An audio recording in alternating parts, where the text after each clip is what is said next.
Good morning. Welcome back to Little Acre Farm. My name is Rowan. Today we're canning Salsa Ranchera.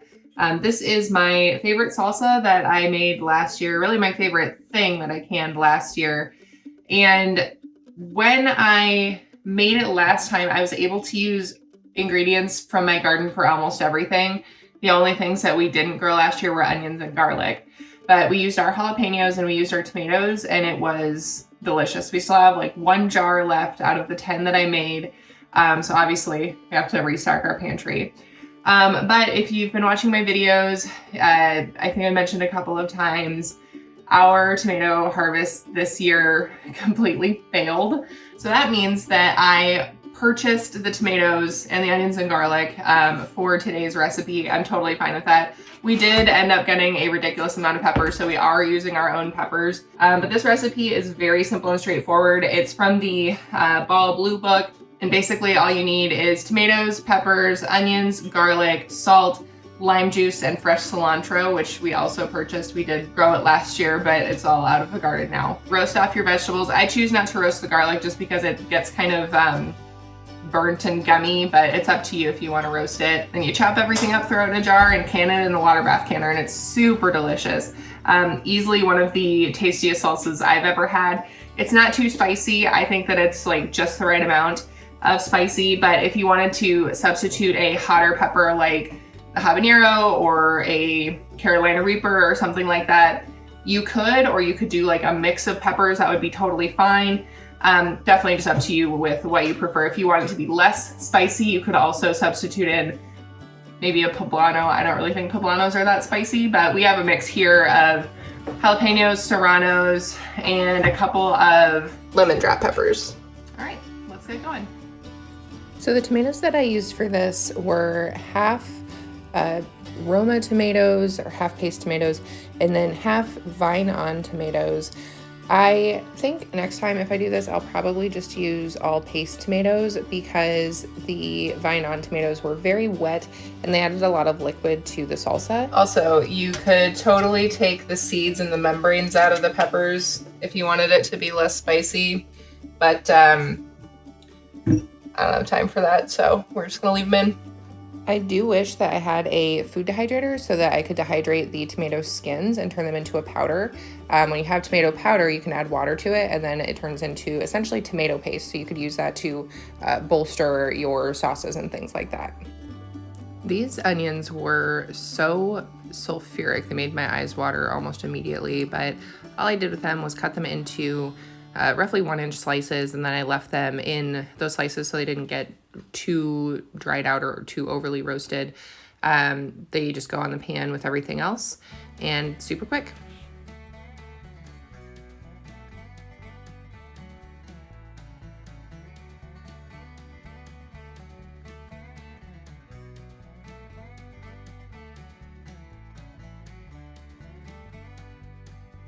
All right, now we've got all of our vegetables prepped, and I'm gonna put them in the oven before I start crying. So they're gonna stay in there at 425 for 40 minutes.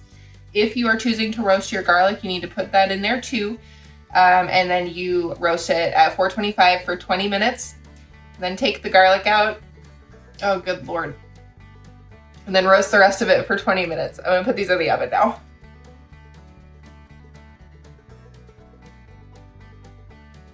So while the vegetables are baking, I'm gonna deal with the garlic and get that out of the little papers and get them all crushed up. You may have noticed that I'm wearing gloves, which I typically don't do.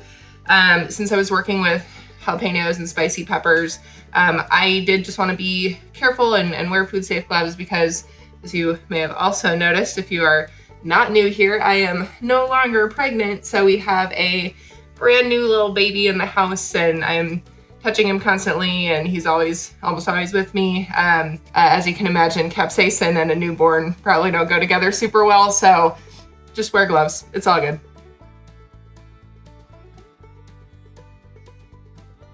All right, all our garlic is peeled. We are going to just put this in this bowl for now. So like I said, I'm not roasting it. I'm not gonna toast it in a pan or anything, but I am going to crush it. So this recipe calls for finely chopping the garlic, the roasted garlic. I don't usually like to do that because garlic is kind of sticky and it can get really messy. So what I prefer to do is just use this handy tool. Use the things that make your life easier. We're here for a good time, not a long time.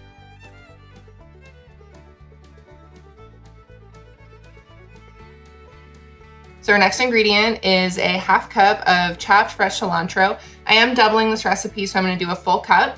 So we've got this rinsed and I took the stems off. You can use the stems. I probably will use some of them. They're just looking a little iffy, so I'm not gonna use all of them. The best way to chop fresh herbs like this is to kind of roll them up under your fingers and then making sure that your fingers are staying away from the blade as you're running through the herbs. You just kind of chop through it pretty quickly in small, quick motions. And then at the end, you can run the knife through it again, like I did just now. That'll help you get a more even mince on your herbs and a more even flavor. So the recipe does not specify if it's supposed to be a half cup of cilantro that's like really packed or not packed or what. I like, and Phil also likes cilantro, so we're gonna do a little bit more and we're gonna pack it down.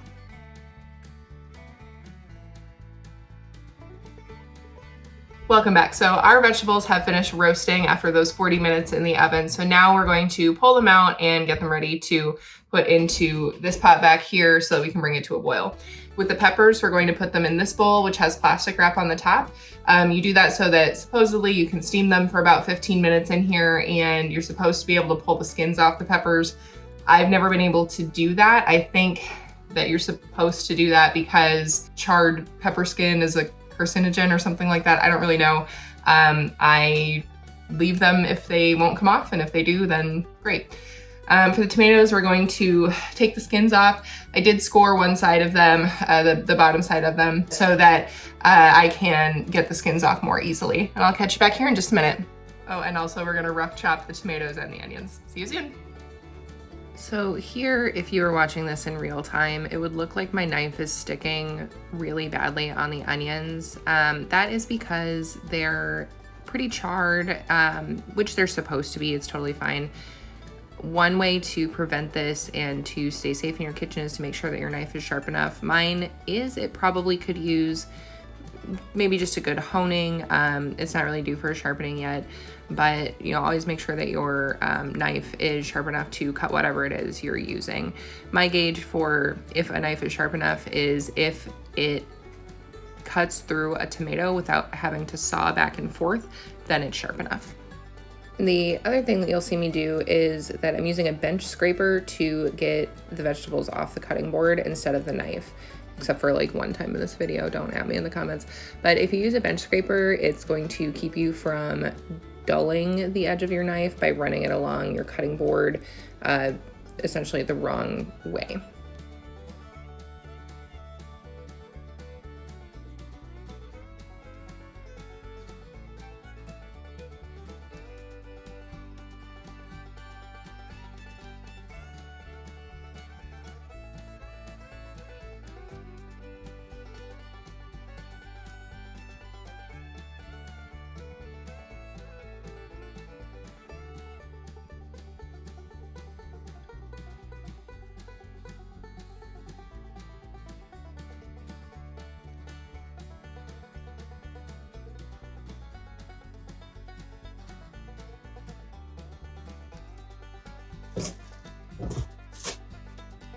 Okay, so these are our peppers after they've steamed, and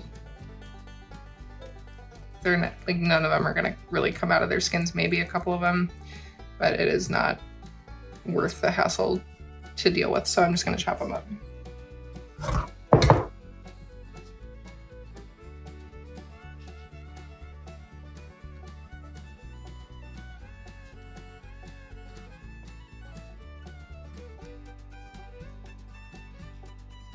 Okay, so some of the ones on the bottom are losing their skin, but I'm also losing a lot of the pepper, so this is like not worth it at all.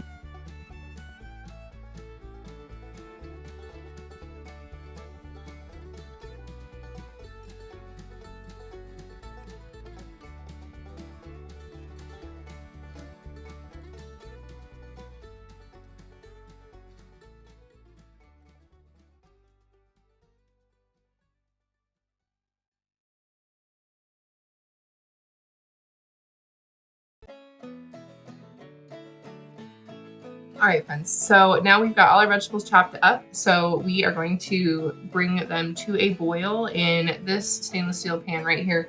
We're going to stir it often. After it comes to a boil, we're going to add the cilantro and the lime juice to it. And it needs to simmer for 2 minutes after that. So we've got that going, and then the canner, the water bath canner, is also going, so the jars are in there getting hot. While this comes up to a boil, I'm going to clean the kitchen a bit, get my lids washed, and get my little station set up for getting my salsa in my jars. All right, so our salsa is currently simmering for 2 minutes. I'm going to pull the warm jars, the hot jars, out of the canner and get those ready. And then after this has been simmering for 2 minutes, we'll add the cilantro and the lime juice.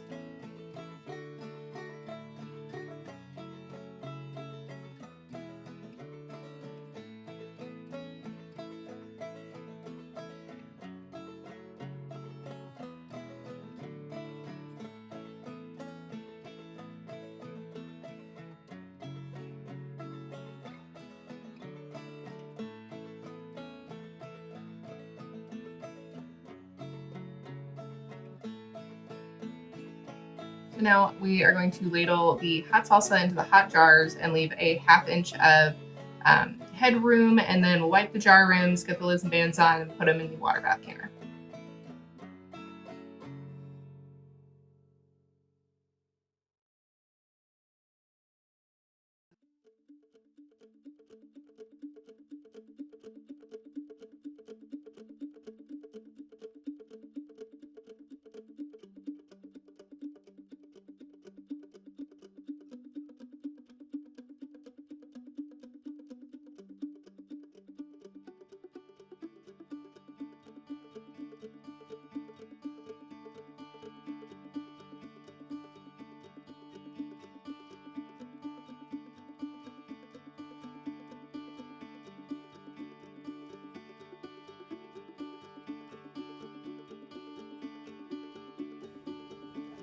So now you return that to a boil, and then we can them for 20 minutes.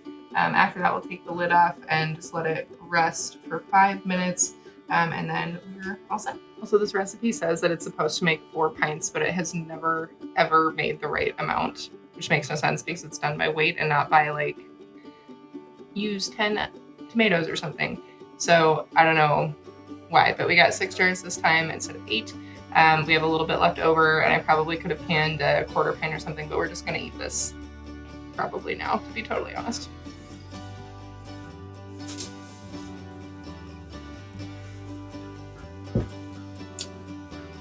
Spicy this time.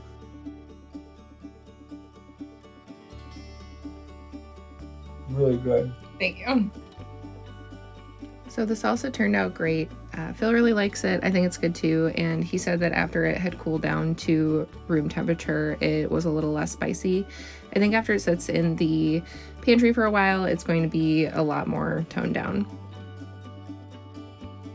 Thanks so much for joining me at Little Acre Farm and for subscribing. I'll see you again soon.